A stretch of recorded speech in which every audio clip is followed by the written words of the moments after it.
Henry T. Alex, November the 9th, 1927. Where were you born? I was born in Dewitt County, Dewitt? Dewitt, D-E-W-I-T,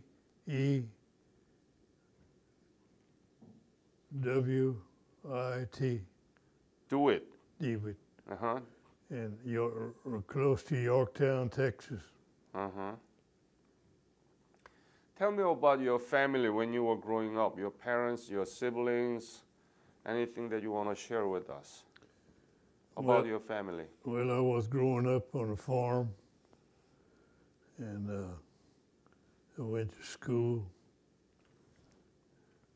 and then November the 9th, 1950, I got a card, for my physical, drafted, and we had a report to the Greyhound bus station at Cuero, Texas. Mm-hmm.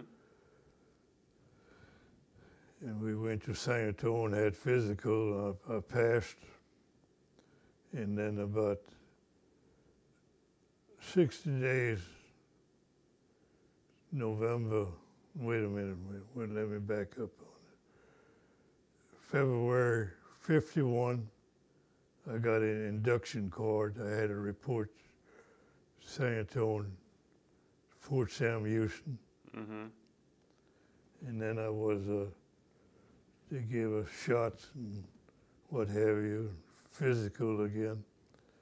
And then we took a little training, dumb, the old country boys. Mm-hmm. Didn't know how to stay in steps. Hey there, you stay there in step. and then we got on a train and went to Virginia, Fort Eustis, Virginia. Took our training there. Been supposed to have been 16 weeks, but they cut us short 3 weeks. They getting kind of slow on people over yonder in Korea. Mm-hmm. And a lot of them got sick and got frostbite. They had to take them off the line, Well, where did you get the basic training? Fort Eustis, Virginia. Fort Eustis, mm-hmm. Virginia. And then, what was your specialty? I drove them amphibious vehicles, and then we got through with that. Were you a rifleman or radio, or what was your? I was first a truck driver. Truck driver. Yeah. And then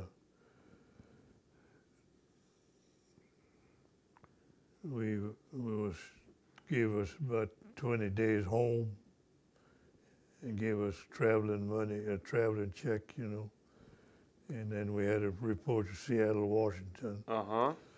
And then we got on Marine Phoenix. That's a big ship. Mm-hmm. It had 3,000 Army men on it. And of course the Navy was in charge, They running the ship, Were you Marine or Army? Army. Army. Army. So you were drafted, right? Yeah, yes. Right. And then they put me in a 13th Engineer in Korea. 13th Engineer? Yeah. Of what? What division? Seven division, 7 Infantry Division. Yeah. And we had to clear minefields and keep the roads up, and we build bridges. And then sometimes we build them pontoons, Mm-hmm. Around the Punch Bowl, Korea, that when it rained a whole lot, that ground got real soggy, and we had to build them pontoons so them tanks could get across. And then we had to watch the road so somebody, North Korea, wouldn't plant any bombs on landmines on the road, you know. Had to keep that road clear, you know. And the minefields, we put them detectives out there, and it made a little sound. We put a mark there. Then we backed up and we blew them up. We blew them mines up.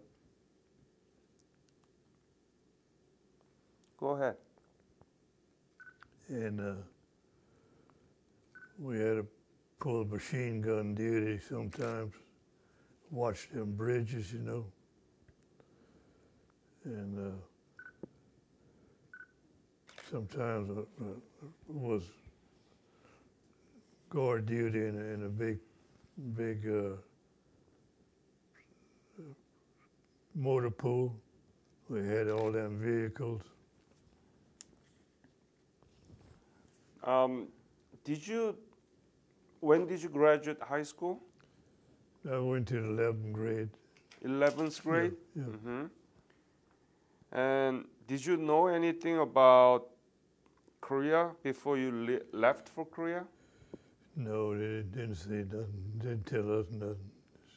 Did you know where Korea was at the time? Yeah, we knew where it was, but didn't know nothing. They didn't tell you nothing, you know. Mm-hmm. They told them. They had a lot of infantrymen on that boat, you know, and they went to the infantry, and they put me in a 13 engineer, 7 division, 7 infantry division. Yeah. When did you arrive in Korea? Do you remember that? And where? We left. First, we went to Tokyo, Japan, Mm-hmm. and then we went to Busan, Korea, and we. When was it? When did you arrive in Busan? Do you remember that? Around? This. It was July, I believe. 51? Yes, Mm-hmm. 51, and maybe about 10th day, or maybe somewhere in there. Yeah. Do you remember the scene of Busan? Did you see the Korean people, the Yeah. city? Yeah. Tell me about that. Well, What did you feel at the time when you saw Korea for the first time in your life? Well, I felt sorry for the people, you know. This war tore them up, you know. And was very poor people right there. Speak Very, up. very poor people there. Mm-hmm. They just had sometimes a little boy come by when we walked the street, you know. We had to do something to keep on, you know, until we got a bunch of men in. Little boy said, "Chop, chop, have a no." We gave him some chop, chop. That makes you tears cry. Mm. It makes you cry almost. Then little girls come by. I like to have chewing gum. We gave them chewing gum. They like chewing gum. It's real sad that you see people like that kind of the war don't have enough to eat and make your tears come. I don't cry very easy, but it made me cry. Yeah, it was horrible, wasn't it? Yeah, it's something else. So what did you think? Did you think that why am I here, or what did you think about the time that you arrived in Busan?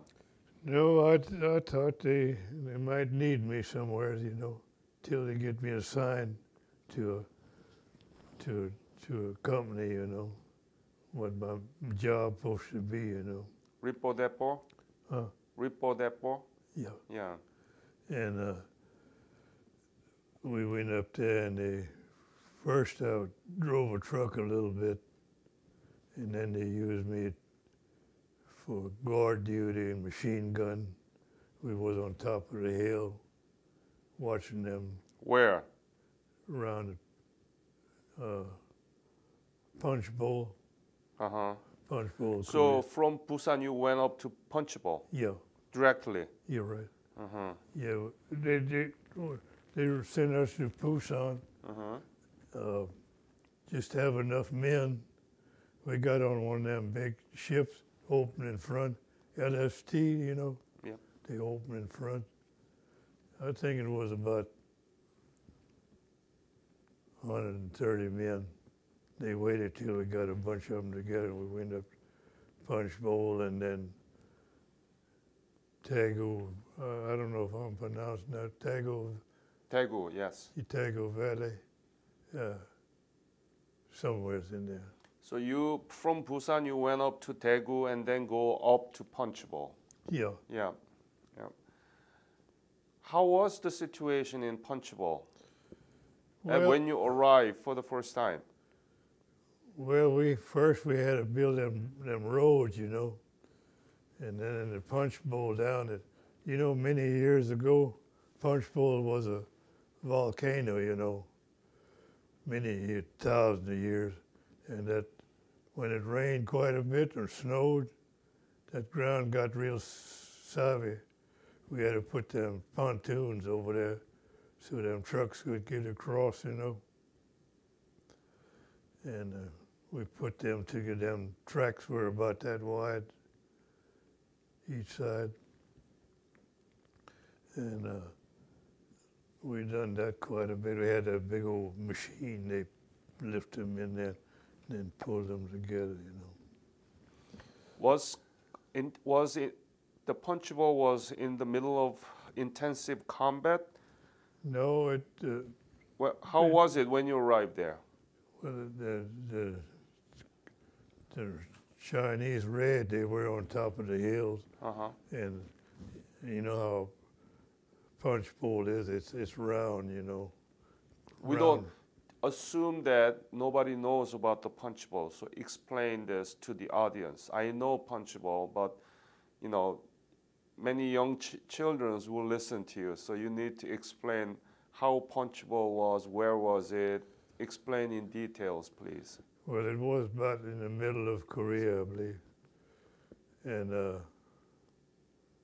nothing but hills around. You take them binoculars, you could see them Chinese up there. And they didn't shoot at us too much. The reason they didn't shoot too much, they had Americans artillery behind the hill on the other side, and they would zero in on them. They knew exactly what hill, you know, and somebody, the commander called in hill number 1. They knew exactly, put them guns. Mm-hmm. So the Chinese didn't shoot too much. They got that artillery on them. Not at that time, and then later on, they got a little rough. We were trying to build them bridges out there, and they dropped them motor around here and there. Kind of get shaky in the leg. And of course, we lucky we didn't get hit. Building bridge there in the middle of war, how dangerous that was? How dangerous was that? Well, I want to tell you something. People say they never was scared. They're lying there. You do get scared. Mm-hmm. You know, kind of shaky. You still know what you're doing, what you're supposed to be doing, but you kind of get shaky, you know. It's man say he never was scared. No, that ain't true. That ain't true. Did you have enough resources, like a concrete? What did you build and how, with what? For example, when you build a bridge, what did you use? Did you have a concrete? Do you have a steel? Big timber and steel. We bolted them together, you know. Some of them just were big timber, you know, and they have holes fit.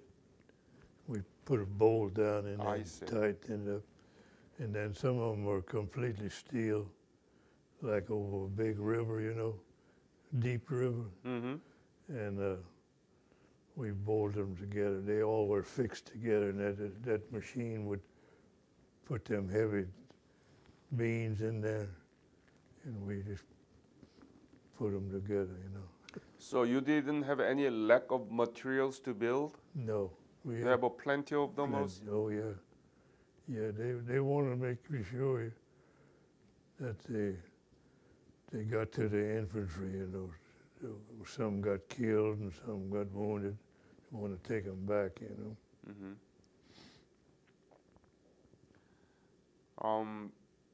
Tell me about the life in Punch Bowl. How was it? Where did you sleep? What did you eat? Things like that. Well, we lived in a tent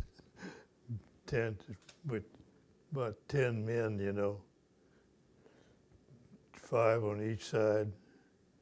And then we had a little stove, Mm-hmm. diesel stove, and kept it burning day and night. And we had a sleeping bag, real thick sleeping bag. We take our shoes off, sleep with our clothes on. They told us keep our clothes on and ready to go. But we did take our shoes, boots off, get a little comfortable. Mm-hmm. And then we changed socks every day. Told us change socks every day. So the old feet went stinking. And Yeah, must be, huh? somebody pulled his boots over. Hey there, when you take you back? So who washed that? Who cleaned the clothes for you? They had a station, you know, like a filling station, you know. Mm-hmm. You took your shower there, and then you told them what size clothes you were, you know. You never did get your clothes back. You had to know your size, you know. Right. Otherwise, Oh, so you actually do not get your original clothes, but Yeah. the size. yeah, you had to know your size. So that you don't know whose clothes actually was, but Yeah. you got the right size for Right. you each time. Right, it's clean clothes. And if you didn't know your size, you could, like me, I was kind of a small fella, you know. Yeah. I made the wrong size to him. I couldn't wrap her around. I always knew my size, you know, and the length, you know. Most especially the length. They wanted you to length. Uh-huh. Otherwise, you stumble over it. Did you have any experience working with the Korean people, like a houseboy, Korean boy in your tent or anything like that? No, we didn't. Where we was no Koreans, just we. Mm-hmm. They had to be 7 miles away from the front line, Mm-hmm. and Korean doctor come in there sometimes. You had a cold, you know, he'd check you out and give you some pills, and then the only deal we had with when they had a big old metal tent, metal. That's why they washed the clothes. That was Korean ladies in there, and they washed the clothes.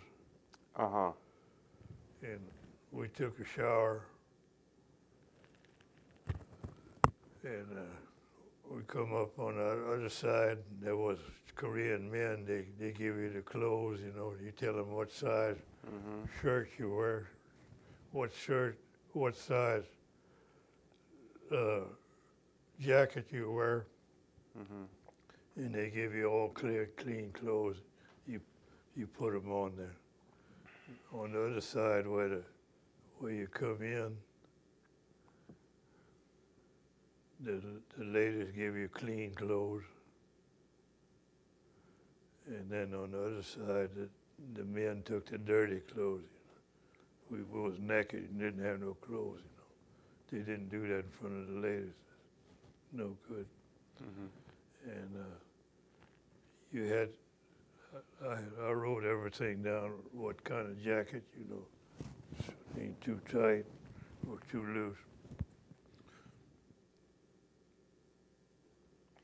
Do you know what happened to Korea after now?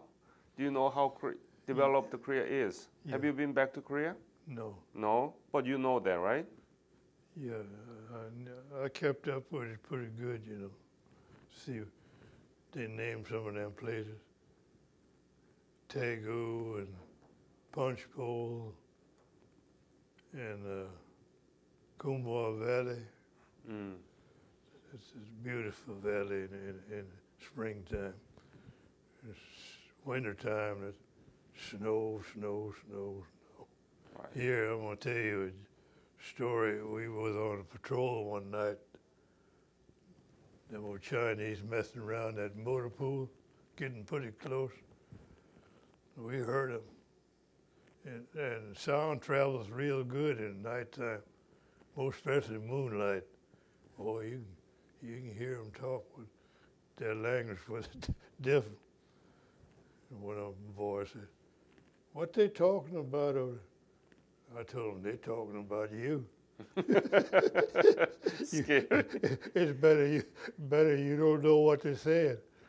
And then it got a little bit rough there.